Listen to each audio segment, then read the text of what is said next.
અનેક મહાનગરોમાં આ સેન્સ પ્રક્રિયા ચાલી રહી છે તે જ રીતે સુરતમાં પણ અત્યારે સેન્સ પ્રક્રિયા ચાલી રહી છે અને સુરતમાં તો બહુ જ બધા દાવેદારો લાઇનમાં ઉભેલા જોવા મળી રહ્યા છે। સુરતનો ચિતાર આપશે ત્યાંથી અમારા સંવાદદાતા। જી બિલકુલ, આજે પણ બીજો દિવસ છે અને સેન્સ પ્રક્રિયા ચાલુ છે। ત્યારે સીધી તસવીરો તમને બતાવીશું।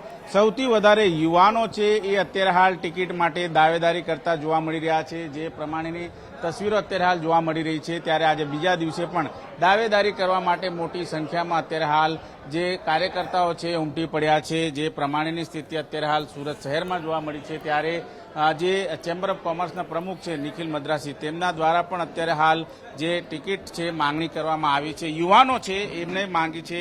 આપ જણાવો કયા વોર્ડમાંથી છો, કઈ રીતે દાવેદારી?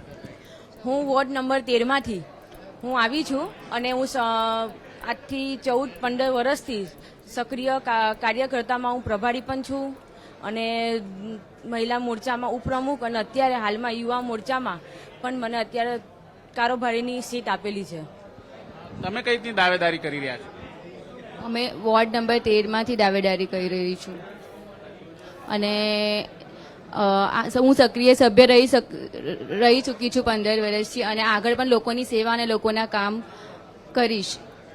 બિલકુલ, યુવાનો સૌથી વધારે દાવેદારી કરી રહ્યા છે ત્યારે ચેમ્બર ઓફ કોમર્સના પ્રમુખ છે તેમના દ્વારા પણ અત્યારે હાલ દાવેદારી કરવામાં આવી છે। નિખિલ મદ્રાસી જેમને અત્યારે હાલ ટિકિટની માંગણી કરી છે તેમની સાથે પણ વાતચીત કરીશું। નિખિલભાઈ, જણાવો કયા પ્રકારની દાવેદારી છે અને શું મુદ્દાઓ?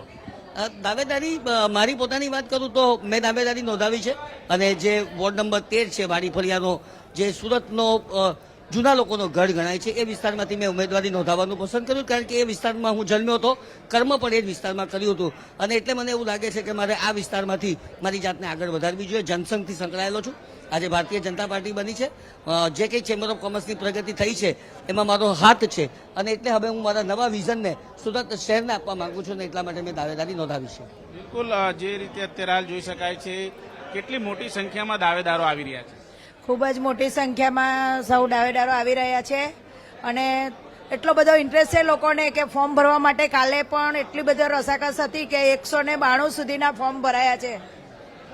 બિલકુલ જોઈ શકાય છે અત્યારે હાલ સુરત શહેરની વાત કરીએ, ગઈકાલે 1 થી 12 વોર્ડમાં કુલ 48 બેઠક હતી, એમાં 800 થી વધુ ઉમેદવારો હતા અને આજે 13 થી લઈને 24 વોર્ડમાં અત્યારે હાલ દાવેદારી ચાલુ છે। જી